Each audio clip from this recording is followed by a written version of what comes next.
Padayon tang nagbasa sa Ebanghelyo ni San Juan kapitulo 6 diin gi tudlo ni Kristo sa wala pa ni siya mamatay nga siya mahimong pan nga kalanon. Mao ni ang usa sa mga translations sa iyang gisulti sa Ginoo pinaagi sa John 3:16. Unsa may inyong mahinungduman anang bersikulo nga sikat kay na John 3:16. For God so loved the world that He gave us His only Son.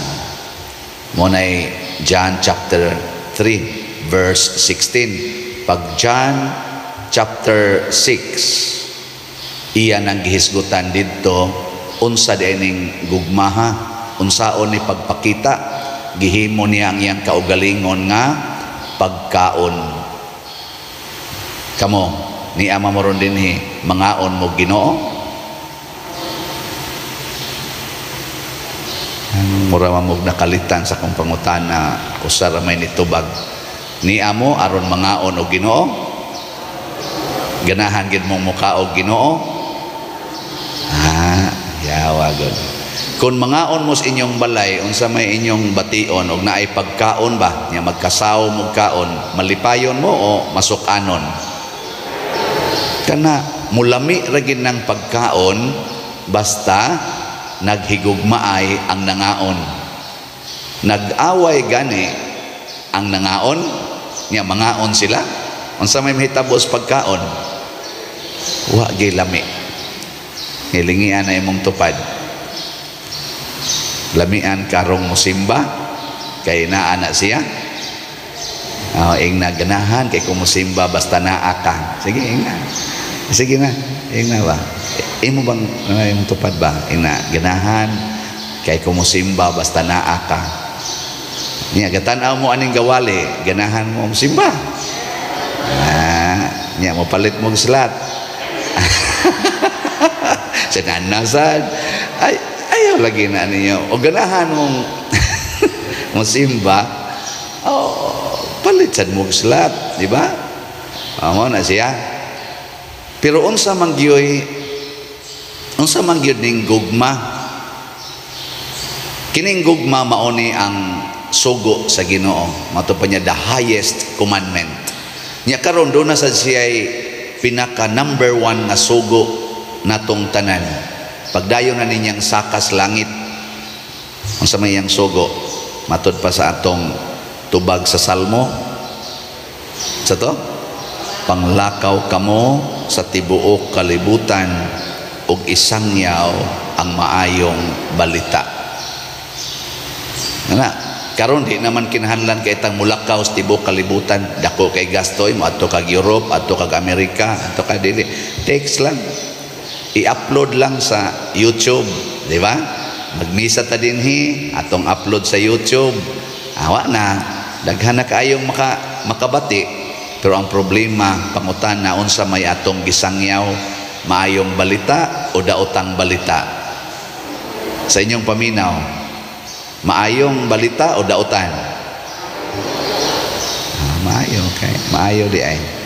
Ang ato karong mga politicians o ang ilang mga supporters, unsa kay ilang gisangyaw diha sa ilang paglakaw-lakaw, either naglakaw-lakaw physically or naglakaw pinaagi sa internet or sa social media. Unsa kay ilang gisangyaw, maayong balita o daotang balita?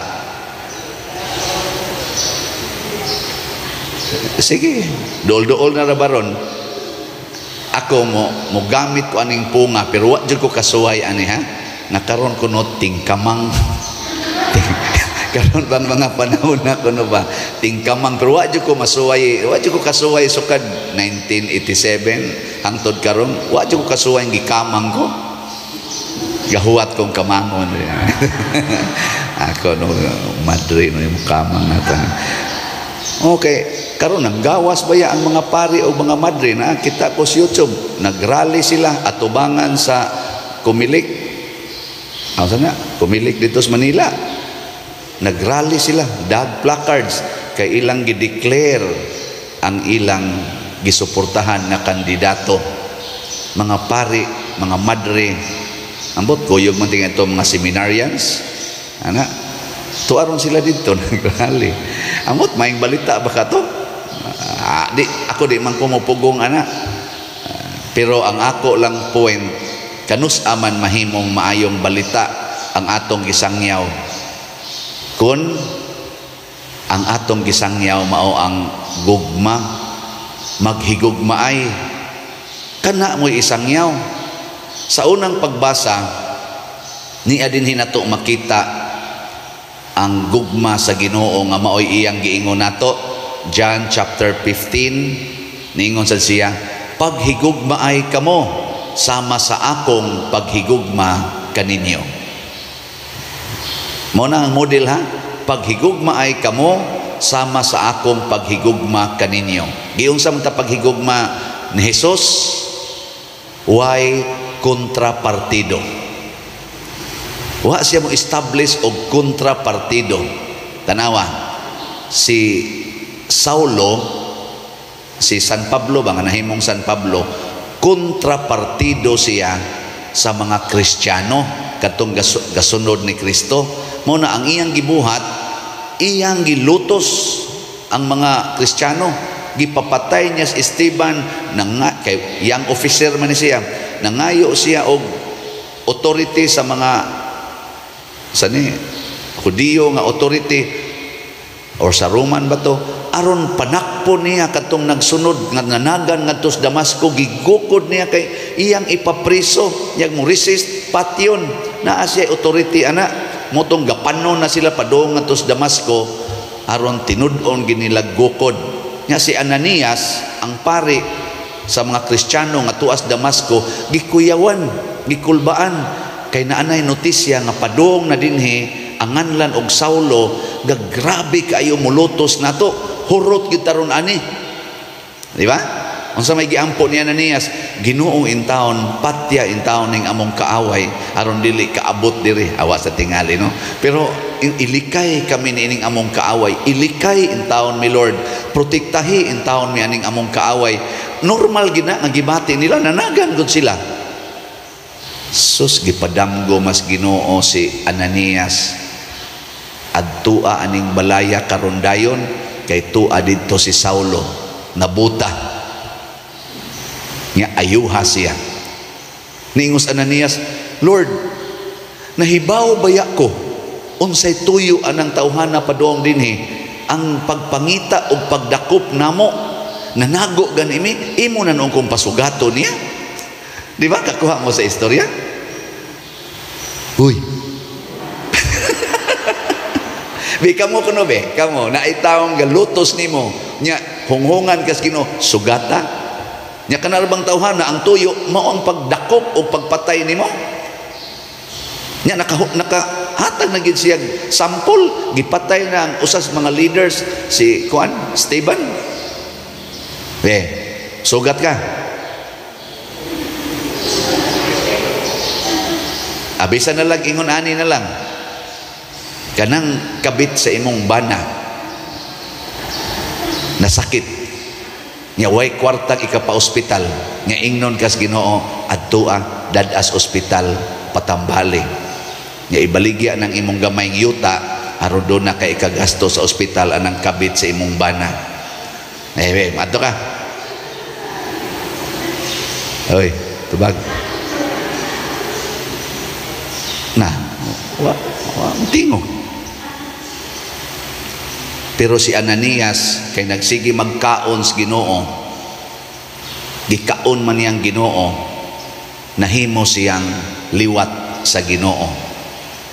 Wa na siya mo question pag ingon ni Kristo, ayaw na dihag panagana kay ako siyang gipili aron maoy magsangyaw sa akong mensahe ngadto sa mga dili Hudiyo. Tanaw ha, ang kaaway ni Kristo iyang gigamit nga iyang mensahero Murag di na to masabta, no? Ang gasigig daot nimo mao na noy magsangyaw sa imong mensahe. Imposible. Imposible gyud kayo. Pero ang Ginoo ra gyud makahimo ana. Only the love of God can make an evil person a holy one. Mao na ayaw gyud dumti ang imong isig katao. Huwag kang magsabi ng tapos, sabi ng mga Tagalog, di ba? Ayaw gyud pag-ingon nga wa na kanang maglagot kas pare nya mo ingon dayon ka, di na jud ko mosimba ng parian. Oy, sure? Tanawa unyag mahimo na nimong parish priest. Musimba jud kag balik oy. Di jud ko pa madto jud ko dito. Nah, ay na lang ta. Ako bitas una daghan kay gadumot nako. Naglagot sa akong winalihan o sa akong binuhatan. I-post pa ko social media, ipanabi pa gyud ko. Karon magsige nag-amin oy. Padir. Nako, I love you.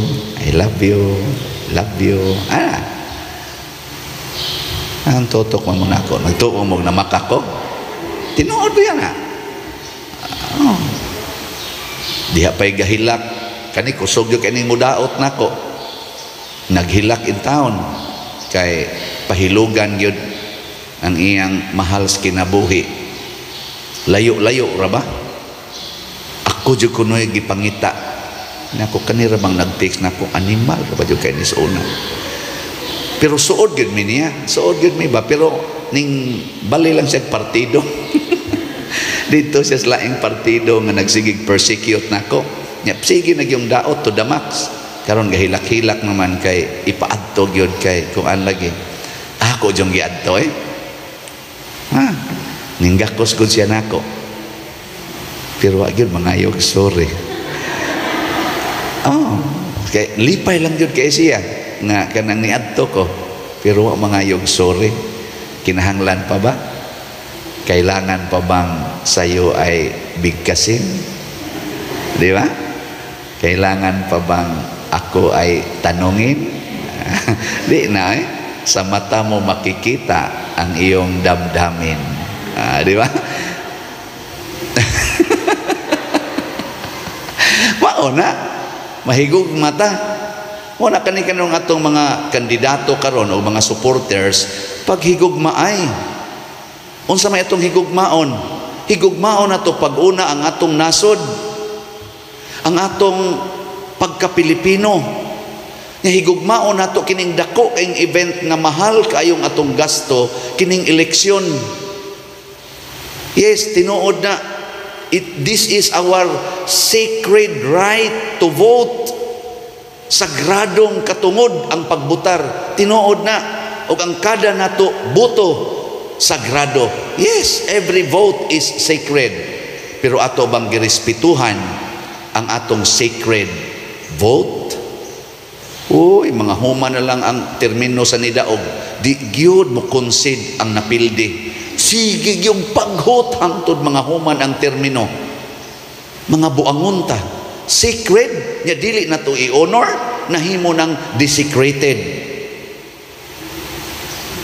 May patong mga dili wa kailag sacred nga mga nasod. Kana bang dili sila ba dominantly Catholic or Christian nations? Kay inigdaog pag sa ilang kaatbang. Why 3 days? Concede, mulaman no pa. Ipakita pas publiko, i-declare pa, I accept my defeat and let us support our new president. Ana pa? Pero kita din file ng petisyon, rally dayon, away yun. Nga mo na secret. Ato ka nang iampo ng batasana, ang kuyaw maapil ng mga pari, hastang mga madre, maapil na sa pagka desecrated. No? Muna'y kuyaw, kay kita rabay gasigi din hig-promote og sacred. Munang doon na tayo sacred heart, doon na tayo sacred mga sacraments. Doon na tay sacred place nga kining simbahan. Di man gani ni pabutangan dinhi og kana ganing, di man gani mo palakton sa unang panahon kamong mga lay, di mo kasaka diri oy.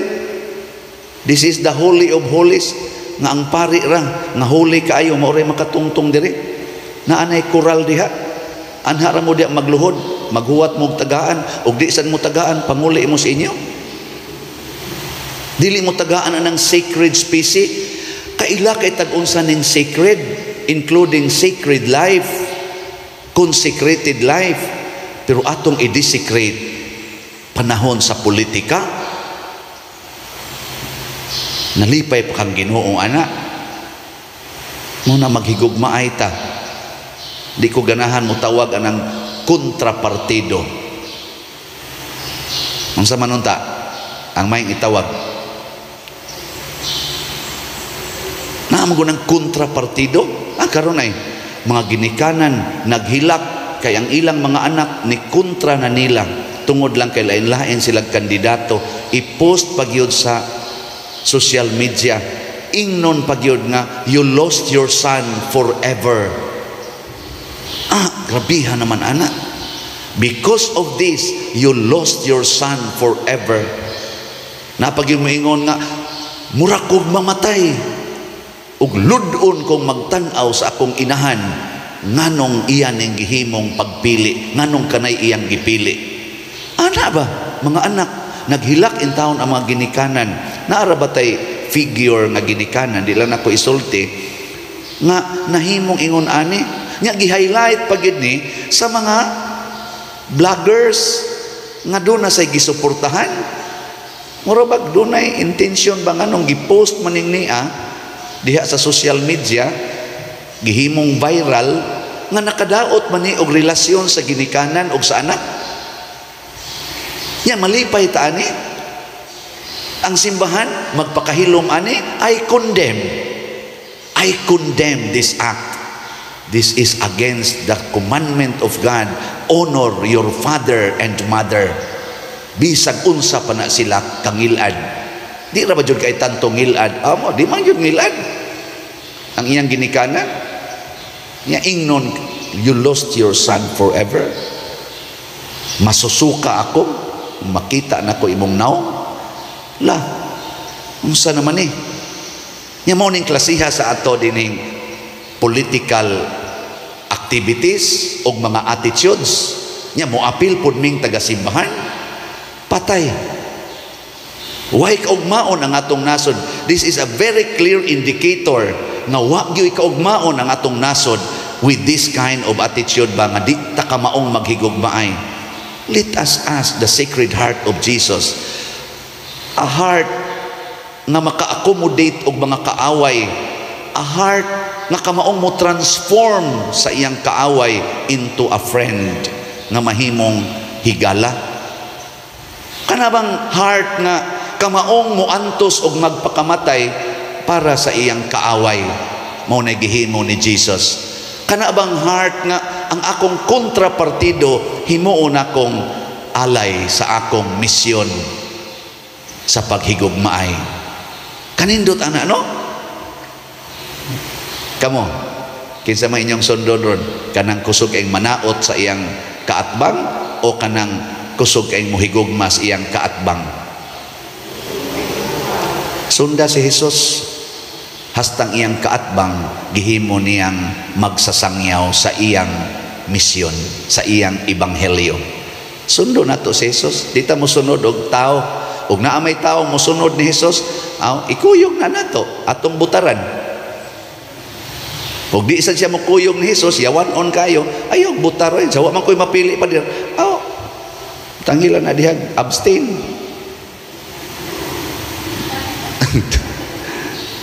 Pero og na butang isad, og na sa kay paglaom aning ko ana bisag animal ni gamay butang ni. Niingon si Ananias, last na lang ning punta taas na naman akong will. Niingon si Ananias ba, Lord, kahibaw baya kag unsay binuhatan anang tawhana? Kanabitang gusto ni Ananias kaning atong tawhanong kinaiya, kanabitang hinumduman ang nangagi, di ba? Kusog kita na halongkatin ang mga nakaraan. Di ba? Muna sa Tagalog. Pero si Jesus wa ang iyang gitanaw karon and forward. Karon maghimo tag bag-ong sinugdanan. Ayaw na hinumdumi ang nangagi.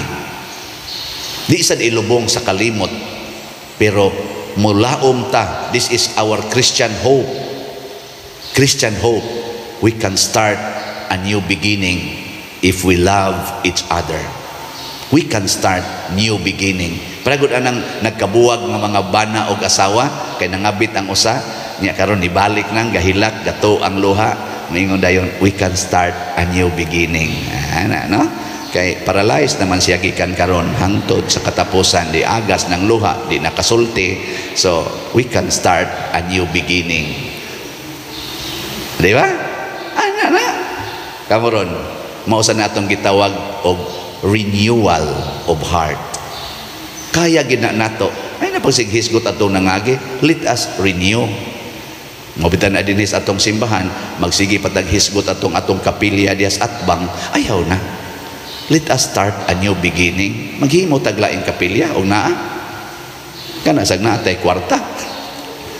O guasad, mag-sharing lang utag unsay naa. Pero let us start a new beginning of relationship. The relationship nga gitawag nato paghigugmaay. Ngina, nindog na ta. Mga igsoon, ang Dios mihatag kanato sa iyang kaugalingong anak tungod sa iyang dakong gugma aron mahimo natong pagkaon nga makahatag sa kinabuhi. Malaumon kita nga mudangop kaniya sa pag-ingon, Ginoo dungga kami.